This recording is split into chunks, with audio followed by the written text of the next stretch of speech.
Hey folks, David Frost, my strategic forecast. You're here for another episode of Common Sense Market Analysis. Today is Friday, June 5, 2015. Tonight the first thing you're looking at is a hourly chart of the IWM, and the reason I bring it up is because we might as well get it right out of the open fast, which is look at this chart on the hourly basis from this morning's low. It was a persistent uptrend all day, each and every hour, except this little spot in here. Now look at the spider, and look what happened. You have almost the opposite chart. It's not quite the opposite, but the spiders couldn't get off their dime here, and the IWM was up all day. So I think that's important, and we'll see what happens Monday. But I think it's important. So let's get into the market here, and we'll see what we've got. So I'm going to go to the ES contract, and let's talk about some numbers. So this is the hourly chart, and of course we collapsed down. Let's see. This is where does it turn over? Here. Okay, so this is yesterday's close right here. We spiked up a little bit, and then at 6 o'clock in the morning, we rolled over. And the rollover wasn't due to the employment report. It wasn't due to Greece. It was due to the fact that we were going to 2085. That's what it was due to. You know, the employment report came out at 8:30. Okay, so here you're already selling off. So the excuse is the employment report, but in reality, you are already gonna go to 2085. In fact, yesterday I told you, remember, if we get to 2091, it's likely we're going to go to 2085. At any rate, so look how important these numbers are. It's even fascinating to me, day in and day out. 2091, hit, pierce, way back, fight back, and all day long we beat on 2091. And then we hit the 2085. We went down to 2083.50. That was the overshoot by $1.50, and that's it. So the numbers work out, the levels work. The 2105 worked, the 2115 worked, the 2091 worked, and the 2085 worked. And I get some questions throughout the day about some folks that are in the e-mini trader service, and that's fine. I don't mind the questions. You can ask me anything you want. And I get questions, elsewhere from, how to treat these numbers. What do I do is really the question. And the answer is that if you wanted to play the S&P and you're looking at these numbers that I'm providing for you, and you say, all right, we're coming into 2091, so can you take a trade? Yeah, and here's how you do it. You take a trade at 2091, and you have to have a stop, and you have to use your discretion. And this is where you have to be somewhat of, a self-directed trader. I can't tell you what to do in terms of every minute of every day and how to trade, but what I can do is I can give you the 2091, I can tell you what I think is going on, and then you got to make a trade for yourself. But here's what happens. 2091, you take a trade and you put a stop. In this case, since the 2085 was close by and you have enough tolerance, I put a stop at 2082 and see what happens, and then start to raise it as the market moves higher. And then as the market moves away from 2091, you put a stop at break even or in the money, and you trail the stop and you let the market take you out. So let's say you put a stop, and by the way, I know that's a wide stop here, but the point is that in a volatile market like this, when or at least I knew that they were going to get to 2085, and you could pierce it by a couple of dollars, and if I wanted to be in the trade, I wouldn't be in the trade at 2091 knowing they're going to 2085. But if I'm giving you a number and you don't know that, then you got to give it some room and then raise the stop, or just give a hard stop and say, all right, my stop is, and don't put the stop in. If you're sitting there, just use the stop in your mind is 2090, 2088, 2087, something like that. And then as the market takes off, you just put a break even and trail the stop and then let the market take you out. It's unemotional. If you let the market take you out and you trail the stop, you probably wouldn't have got taken out till somewhere over here. Okay, so you would have been in the trade most of the day, or at least most of all the morning. Anyway, that's off on a tangent. I get it. But the point is that these numbers work. And the 2085 was just pristine. Where do we go from here? So I think we're probably going, listen, I don't know for a fact, but if we're going lower, this is the way I'll do it. If we're going lower, so if we get below 2091 on Monday in the morning, there's a high probability. Actually, I should say, if we get below 2085, let's use that as the number, because 2091, we're there now. So 2085, if we get below 2085 and certainly close below there, especially on the first hour, then you're looking at 2073. And that's the downside target if we break 2085. I don't have a number below that, but that is the downside target. In fact, if we go. Let's go over here, and I had it at 2070, and it really came, I just did a calculation today, and it came out to 2073, but I'm going to leave it at 2070. That's good. That's fine. There's nothing wrong between 2070 and 2073. It's the concept of, is this going to be the bottom or not? And if not, let's say we don't come down on Monday, and let's say the IWM was right, and we're going to rally on Monday and Tuesday and whatnot. Where are we going? Well, it's the same routine. The numbers haven't changed. That's what's beautiful about this point in the market, even though it's very, very tricky right now, and it's very choppy, and there's nothing. I mean, we haven't gone anywhere since back here, really. We haven't gone anywhere since February, right? It's just unbelievable. So, all right, so the numbers haven't changed. You've got 2105, and there's some stops in the way. Like today, we had a lot of resistance at 2094, 2096 in that neighborhood. But 2105, 2115, and 2123. Now, let's talk a little bit about the bigger picture for a second, because I know a lot of folks are thinking, oh no, is the market going to crash? And I get it. I know the whole story. I know what's out there, and I get it. And what I will tell you is that time is of the essence. Time is much more important than price. Price is important, but time is much more important. So from a time perspective, the longer we meander down here, the more likely the scenario is that this could be a longer term top. And I'm going to leave it at that. I'm not going to expand on that too much. I'm just going to put it in your mind. And I have a number on the downside that if we breach, will confirm that. And we're not near that number right now, but I'll tell you when we get there, if we get there. It's nothing you need to worry about now. I'm just saying that we're going to put in a longer term top. That's a fact. It's just a matter of when.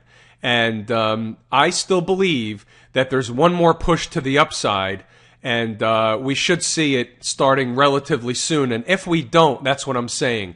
If we don't, then we could have an issue if we start to melt away further. So I'll leave it at that, and we'll continue to talk about it. I'm not going to leave you in a lurch. I'm going to tell you what's going on. Everything I know, I always do.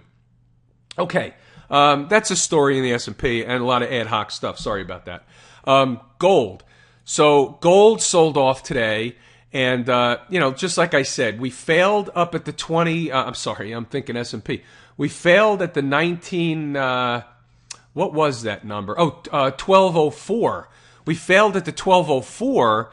And then we just couldn't recover. And look what happened. We made a down move, a bearish pattern, and now we had 3 down days in a row, and today was pretty bad.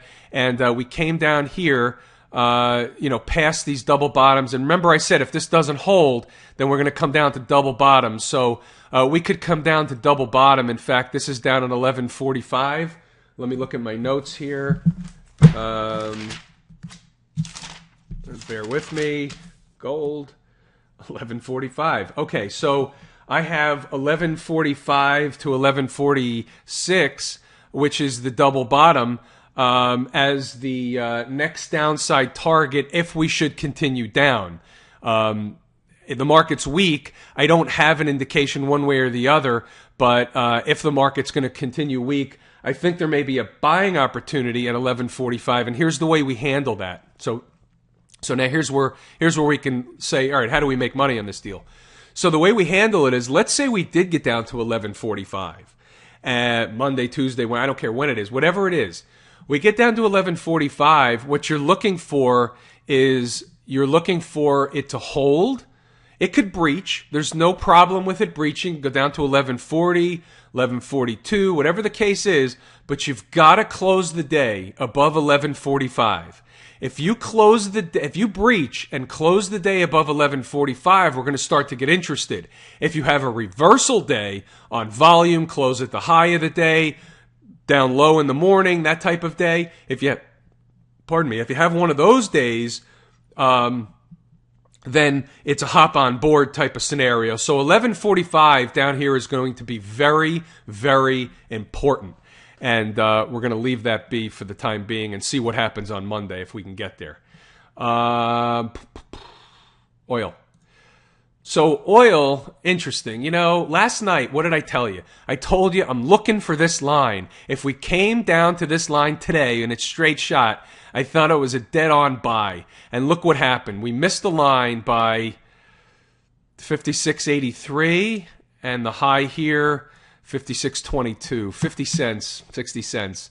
That was the problem. Had we come down a little further, I'd have been buying it, but I thought we would. And then they went and recaptured the 50-day moving average, and there's probably some more upside. This was probably somewhat of a short-term low. This was on volume. So there's probably more upside in the price of oil. So that's what we're looking for, more upside next week. I don't think you're going to... If you did come down, here's what you'd be looking for. Let me show you. Okay, see, this is a reversal. There's more upside in the price of oil.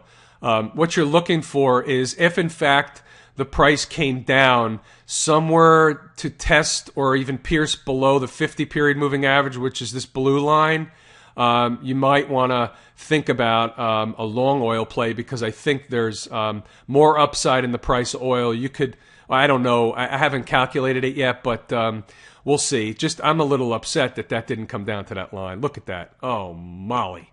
Anyway, all right.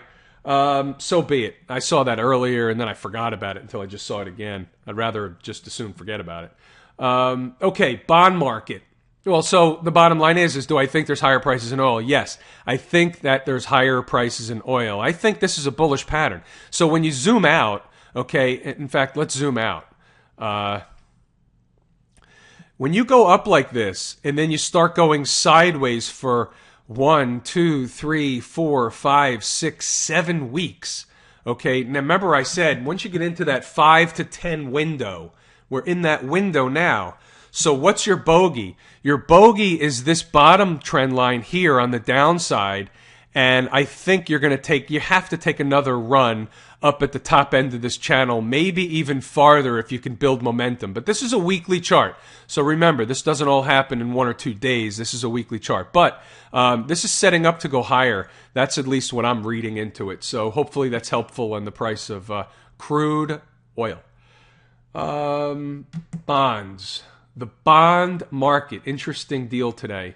Where's my TLT? There it is. Okay. So let's zoom out. All right, and if we can get there, let's zoom out to the daily and see what happened. Now, we came down to test the low from the other day, and we didn't make it, okay?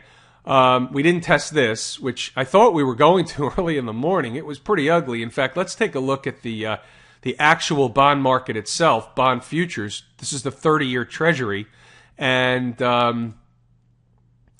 look, early in the morning, let's see the, well, I'll go with the hourly. Look where you were. You were all the way down here at 150.7. That's pretty low. And what you did was you tested, let me get back to the daily. You tested that low from the other day. I like the TLT chart better, just at least from an explaining it to you perspective. You tested it the other day, and you didn't breach the low. You tested the other day's low today, and you didn't breach the low, which is great. Why? Because here's how you trade this. If you want to be long bonds, and bear with me a second because I'm pretty sure I have a cycle bottom in bonds here. Yeah, we have a daily cycle bottom in the bond market. So here's how you can trade this one. And what does that mean? That means that we should see, that means that we had, in my book, we had at least 2 cycles converging that showed a bottom, a short-term bottom, temporary short-term bottom, could be longer term, but temporary short-term bottom, at least, in the bond market right now. So what that means is, and here's how you trade this. This low here on TLT is 117.20. Okay, you can enter a trade wherever this is Monday, assuming it doesn't gap up to 120 or something like that. But you can take this trade Monday and just put a stop below the low of this day on a closing basis below this low. You're out. That's your bogey, knowing where you're wrong. You have to take some risk, right? So this is a great, great, great risk reward because your stop out is very, very minuscule, and your upside, you could easily go back to the 20-period moving average here at 120 on a daily cycle bottom. That's definitely, definitely possible. So there's a potential trade in the bond market. It's not trading bonds. You're just trading a symbol. You're trading TLT, you're trading TLT for it to move a couple of points. It doesn't matter that it's the bond market. It could be Netflix for all I care, it's 3 letters. It doesn't make any difference. Okay, so what do we have? We did stocks, we did gold, we did bonds, we did crude oil. Let's do the dollar. And then we're going to talk about a couple of stocks. Okay, so the dollar, let's go to the intraday. I'm going to go to the hourly, which I like. And what we have here is a bullish pattern. Okay, so you can see what happened. We today went right to the underside of this 50% retrace from this larger Fibonacci grid that I made, right? So we have high to low. We retraced 618, came back down, went back up. You can see how important these numbers are. It's just amazing to me day in and day out how the market trades to these numbers like a magnet. So it's not like I know the numbers. It's only that I know the numbers it's going to trade to, and I know how to figure out the numbers. And it's really not that difficult. You can do it. It's not that big of a deal. So it's shocking to me how more people don't do it. So now on the dollar, again, this would be considered somewhat of a shorter term low, and I think there's higher prices into early next week in the dollar, and I would suggest that we're probably going to trade up to these highs in this area here, at least 97, most likely 97 and a quarter to 97.50. In fact, what I'm going to do is I'm going to put a line at 97 and a quarter in the middle,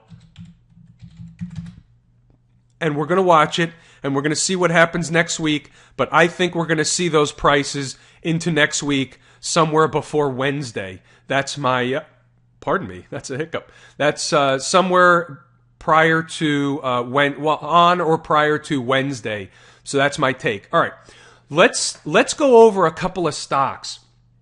And we're going to go over 2 tonight. We're going to do Stratasys again. I know you want to do Stratasys, right? Look at that. We finally are getting the breakout we were looking for in Stratasys. This thing was getting long on the tooth and just struggling back and forth, back and forth, back and forth. I mean, look at this 10-minute chart. But now look at the daily chart, right? I mean, this thing was just struggling, but I knew it was going to carve out a low. It just had to. There was just too many factors lining up for it to carve out a low, and today we got that pop we've been looking for. We were up 6.5% today, or 2.3, $2.30. So we had a huge up day. It was basically a persistent up day. Is this the first candle of the day? Yeah. 1, 2, 3, 4, 5, 6, 7. That's all day. What that's telling you is that the institutions were accumulating. That's no joke. When you have 7 bars up on an hourly chart all day on a down market in a stock that's been beaten to a pulp, That's accumulation. Somebody's in there buying it with volume. Somebody's in there buying it. They're serious about it. This isn't you and me buying 500 shares or something like that, okay? So we're looking at higher prices in Stratasys. Where are we looking? Okay. So first order of business is to get to the gap window at 43. Can we get there? Yeah, we can get there. Absolutely. But we're going to need a rally in the market to get there. And until we get a rally in the market, we're not going to talk about the second target. But right now, the first target really is 40 and then 43. And if we get a rally in the market, you can absolutely have another day like you had today, and you can find yourself at $40 in rapid fashion. So SSYS is finally taking hold. That was a tough one. It happens, right? I mean, this is the risk business, folks. I mean, this is not easy by any stretch of the imagination. It's fun. I have a lot of fun doing it, but this is no joke. I mean, you see how hard I work. I do the videos. I'm here all day long. I have an e-mini trader service. I'm sending out emails, throughout the day.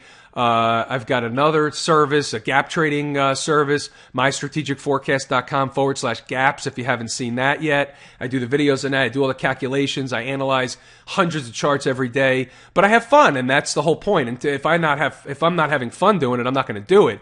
But this is a lot of hard work. But it's a lot of fun. Anyway, okay, so what was I going to talk? Oh, I was going to talk about Intel. And the reason I want to talk about Intel, this is a good one. Here's another trade for you, and watch this.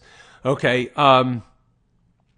Intel's been having trouble, okay? Intel was doing great up until the other day, and all of a sudden, Intel has a down day, and then another one, and then another one. And look at this, 1, 2, 3, 4, 5. 5 down days in a row. Now, or from the pivot high, you can consider 6, because this we made a high, reversed, 1, 2, 3, 4, 5, 6. Remember that 5 to 10 window.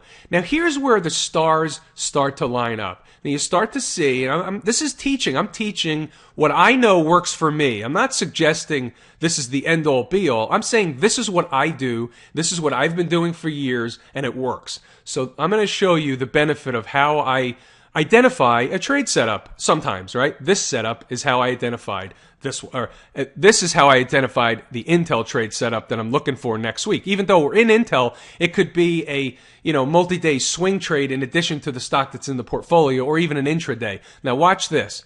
Okay, so Intel selling off. It sold off I'm going to take it from the pivot high. 1, 2, 3, 4, 5, 6.